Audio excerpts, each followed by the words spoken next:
Gracious and loving God, may the words of my mouth and the meditations of all of our hearts be acceptable to you this day, our rock and our Redeemer. Amen. So how many of you have ever been to a big family reunion where there was a lot of food? Raise your hand. Right. Okay. So I've been thinking about this idea of being a shepherd. And for some reason, family reunion came to me. When I went to a family reunion, there were lots of people there. My mom came from a family of about 11 sisters, right? And then you had all of their kids and their grandkids. It was crazy. So you had to fight to get in the line if you wanted to get food. Now, we all knew that there was plenty of food for everybody and much left over that you could end up taking home. But we still fought to be the first one in line. And there were certain folks in the family that brought certain things that you knew were going to be really good because that's what they always brought. Okay, my Aunt Monty, she brought the dressing. That was her thing. My mom always made the Italian cream cake. My Aunt Betty always brought the banana pudding. And we would fight over that banana pudding because it was that good. There are just certain things that you do when you're a family.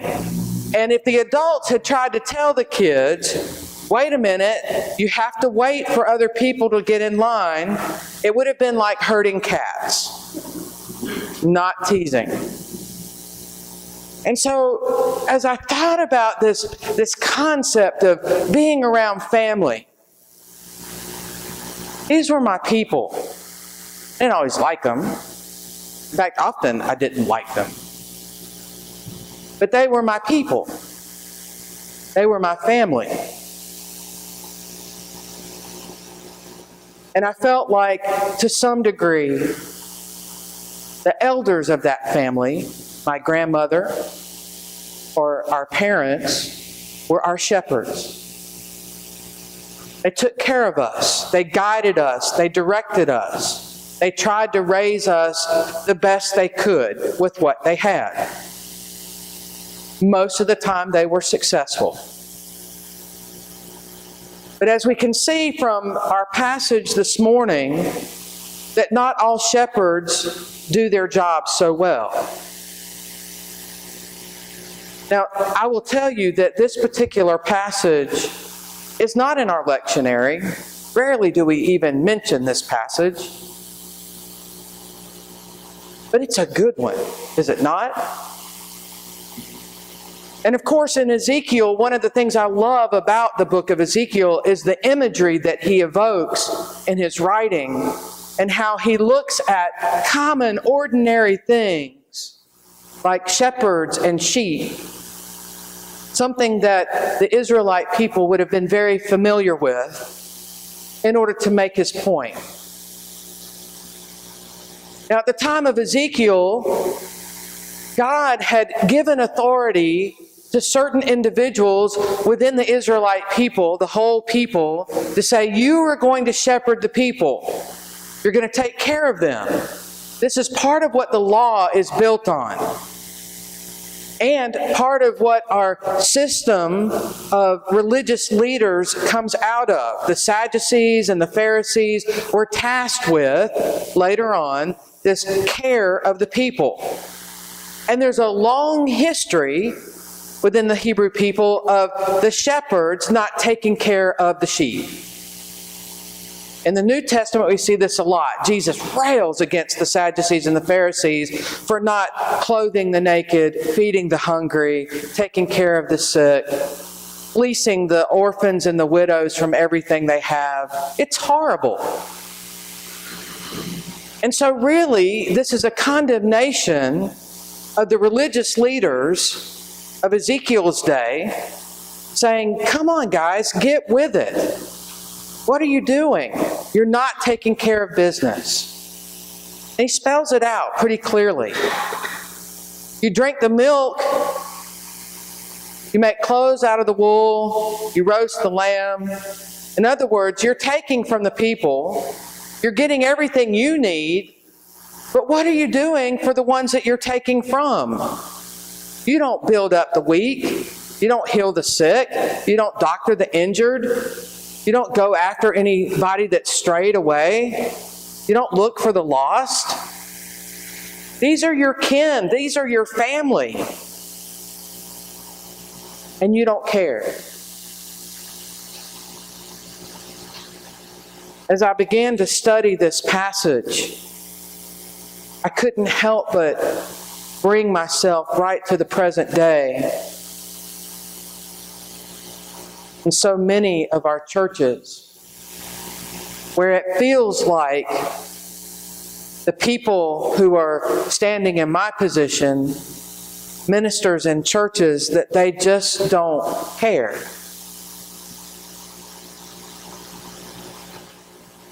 It's certainly an indictment of our vocation.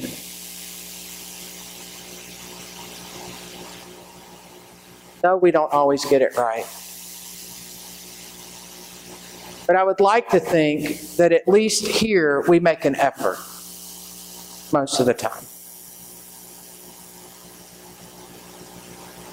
But I have to admit that I felt very convicted.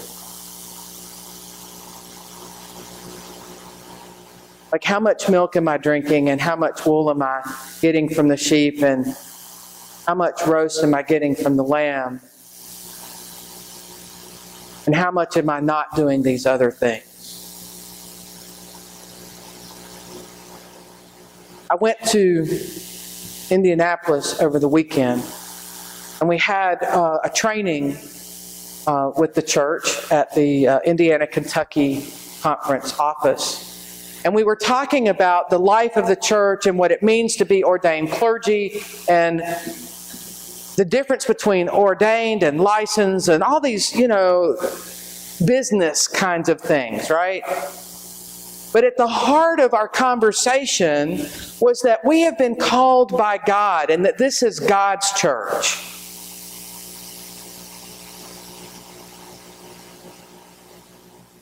When I think about how we phrase some of the things that we say,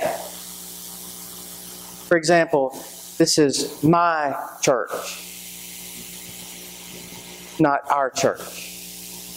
This is my congregation, not the congregation. There's this ownership that happens that I have no right to. This is God's church, and you are God's people. And as I look out, I'm very aware that we are scattered.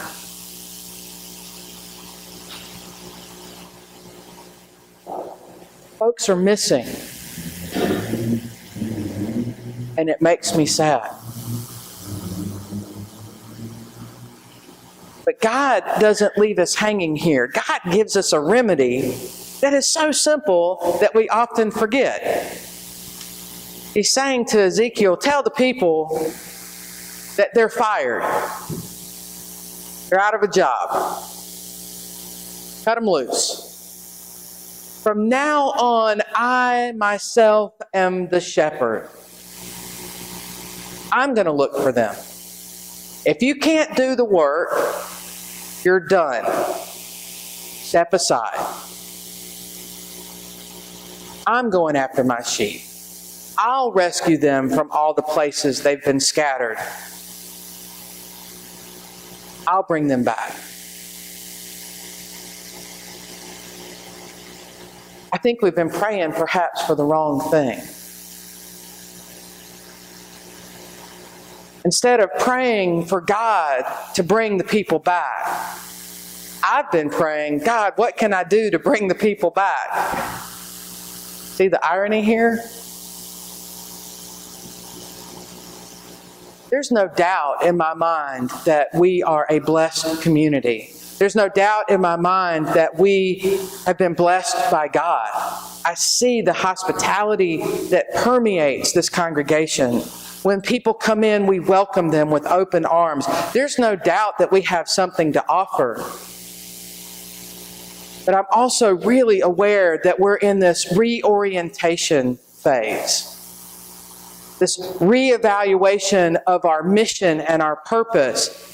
And this passage just slapped me right across the face saying, yeah, you are, but you're going about it the wrong way. God has to be at the center of every single conversation you have. Because church is about God.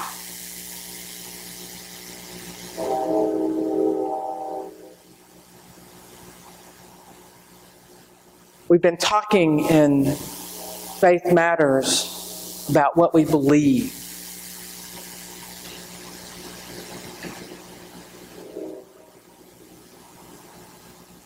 What does the church stand for?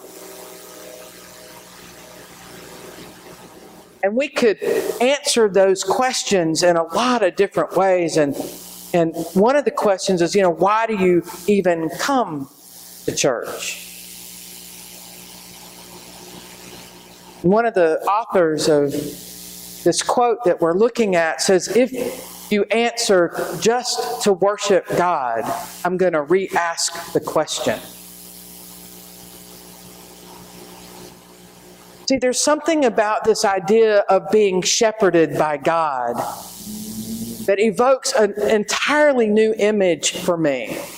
It isn't just about worshiping God. It isn't just about coming and sitting in the pews and listening to me give you some semblance of a sermon up here. It isn't about even the hymns that we sing. But it's about the unity that happens when we gather. What we make into community and how we support one another in that effort. Because what God is really talking about when He talks about being a shepherd is the gathering of. He wants to bring His people back together. Instead of this group over here doing their thing and this group over here doing their thing, He's saying, I want us all to get on the same page. Where are you? You're scattered across this great land, and I'm looking to bring you back. We've done this to ourselves, the church. We have hundreds of denominations today because somebody somewhere got ticked off at some meeting and said, fine, I'll start my own church. And they did. And they created a new denomination. Some of them, I don't even know what they stand for. I mean, there are just so many anymore, you can't keep up with it.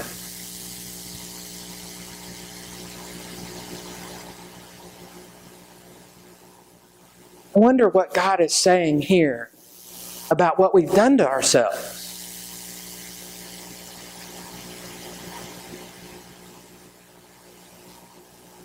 The problem is, though, we don't know how to communicate past our doctrine. Our belief systems have become so entrenched in our identity that we don't know longer how to talk to people outside of our own tradition. And when we begin to talk to them, when there's a difference, that's what we focus on instead of what we have in common.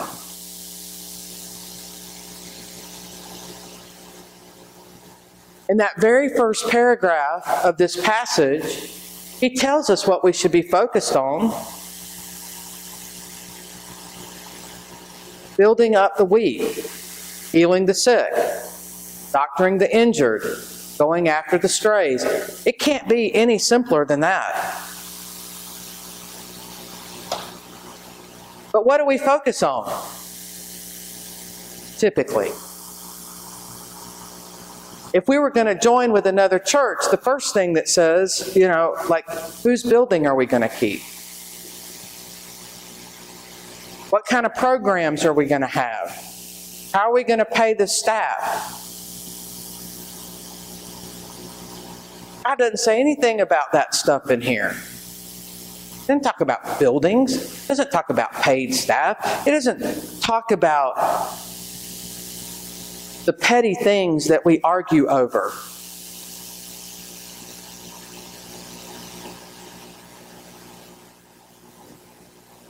When we talk about community and being in community, what we're really talking about is how we join together under that one huge umbrella of I love God, I love Jesus.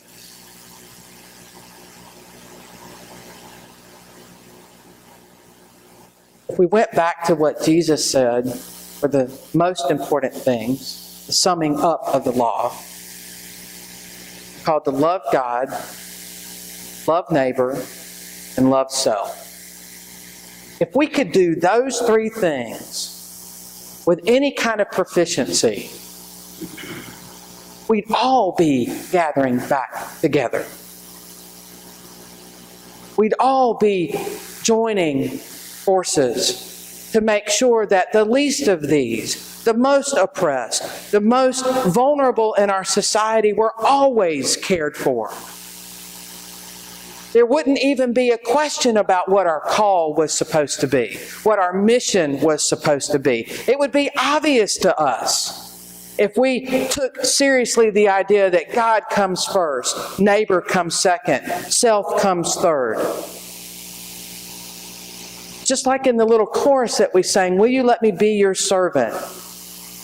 Let me be as Christ to you, and pray that I might have the grace to let you be my servant too. I mean, we don't even think about what it takes to let down our guard enough to let someone else serve us. I've done a lot of couples counseling, tons of couples counseling. They come in and arguing about all kinds of things. And one of the things that I hear most often is that, he won't let me have my way. She won't let me have my way. I thought that when we got into this relationship that it was a 50-50 thing. And my first comment usually is that's where you got it wrong. It's not a 50-50 thing. It's a 100-100 thing. Like you bring all of you to the relationship and you bring all of you to the relationship and then nobody lacks anything in the relationship. But we don't do that, right? We withhold. I'm going to give you 30% of my time, energy, effort, love, affection, compassion. But the other 70% I'm going to hold in reserve because I don't know if anything better might come along. And we do the same thing with God. God, I'm going to give you about 30% of what I have to offer, but I'm going to withhold about 70% of who I am, what I have to offer, just in case something better comes along.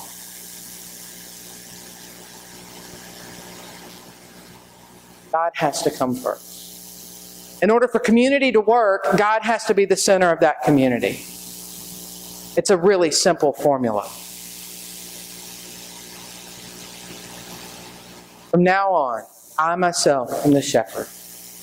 I'm going looking for them. The shepherds go after their flocks when they get scattered. I'm going after my sheep. I'll rescue them from all the places they've been scattered to in the storms. I'll bring them back from foreign peoples, gather them from foreign countries, and bring them back to their home country. I'll feed them on the mountains of Israel, along the streams, among their own people. I'll lead them into lush pasture so they can roam the mountain pastures of Israel, graze at leisure, feed in the rich pastures on the mountains of Israel. And I myself will be the shepherd of my sheep. I myself will make sure they get plenty of rest. I'll go after the lost. I'll collect the strays. I'll doctor the injured. I'll hold up the weak ones and oversee the strong ones so they're not exploited.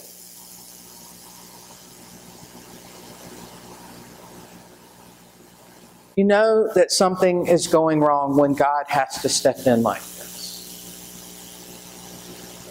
We talked a lot about being the hands and feet of Christ. I wrote something this morning that says, but I want to know what that looks like. How do we do that?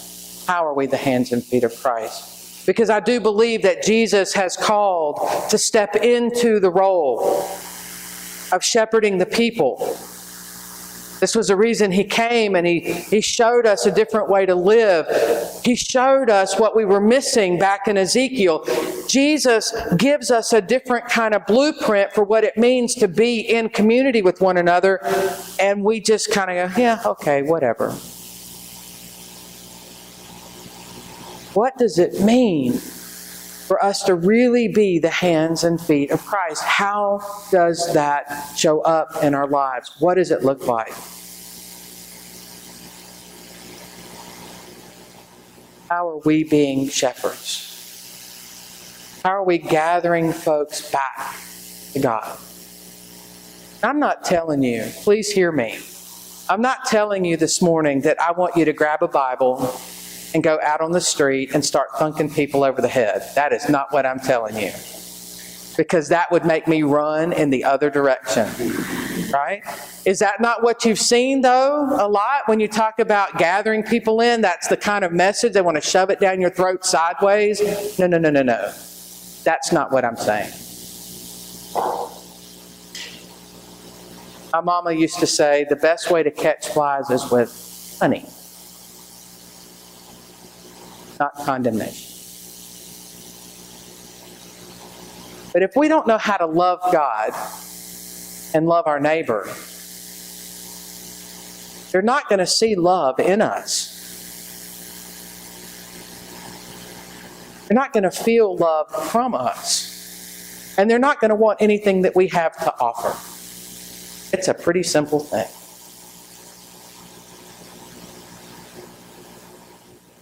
I really believe that when God is talking about being the shepherd, that one of the ways He makes this a reality is by sending Jesus. Like, okay, you're still not getting it, you're still not getting it, you're still not getting it. Fine. Here's a human example. Boom. Here's your blueprint.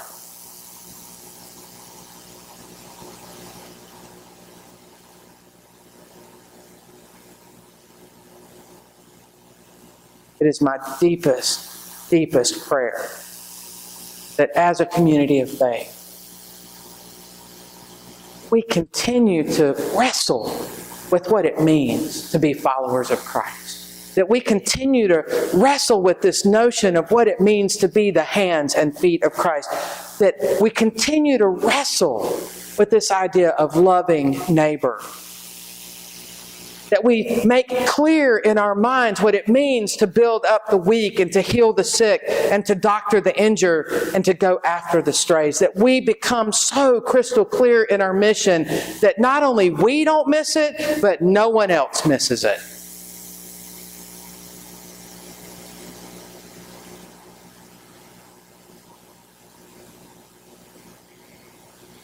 Because the work comes not in just seeking someone for salvation, but actually meeting their needs, their very real and present needs. What we can do for people is just show up. That's a good beginning.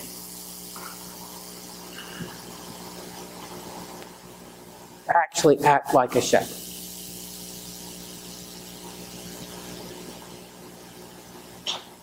That's my prayer. Maybe so. Amen.